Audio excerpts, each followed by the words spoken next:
Hi, my name is Tim Burns. I run this channel which examines the arguments of Kent Hovind. I recently had the chance to email some questions to Kent, and he answered them, so in this series of videos I will be responding to his answers. My sixth question was about what evidence Kent has that if God exists, it's the one specific God that he believes in. He didn't really give any, so there's not much for me to address. Most of his answers to this just seem to coincidentally fit in with my next question, so let's just jump right into that one.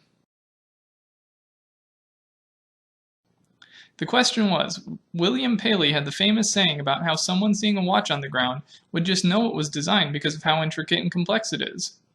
Isn't it more true to say we know watches are designed because we can see people design watches? Hovind responds by saying that there are all kinds of archaeological artifacts that we didn't see people build. I kind of think he's missing the point a little bit. I'm not saying seeing people make things is the only way we have to know that the thing was designed, but it certainly is the only one we need to settle the question for watches. The way we know Easter Island or Stonehenge was intelligently designed is for completely different reasons than how we know watches are. There are effective methods to tell the difference between the Easter Island statues, which appears to be faces carved in stone, and Vermont's Old Man in the Mountain, which appears to be a face carved in stone. Why don't people assume that was man-made since it has the appearance of design? Or an elaborate system of caves like Carlsbad Caverns. Why don't we assume those were man-made since they display so much complexity? Because we have much better methods of determining whether something was actually designed or not than simply how complex it is. Complexity in itself is not an effective way of determining design. See, here's the big irony about Paley's illustration.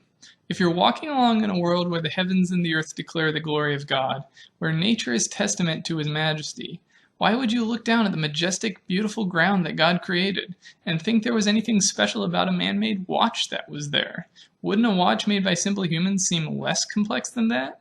The very fact that the person in this illustration is picking up a watch and looking at it and thinking about how complex and intricate it is shows that the watch indicates more evidence of design and complexity than the ground, which was also supposed to have been designed by someone immensely more powerful and creative than the watchmaker.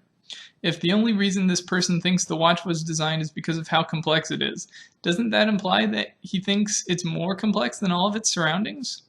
But the whole point of this illustration is to argue that those surroundings were designed too. Now, of course, I'm not saying this means creationism is false just because of that, not at all. It simply means that this is a really bad illustration and does nothing to help the creationist case. So just something to keep in mind next time you think talking about a watch is going to help anything.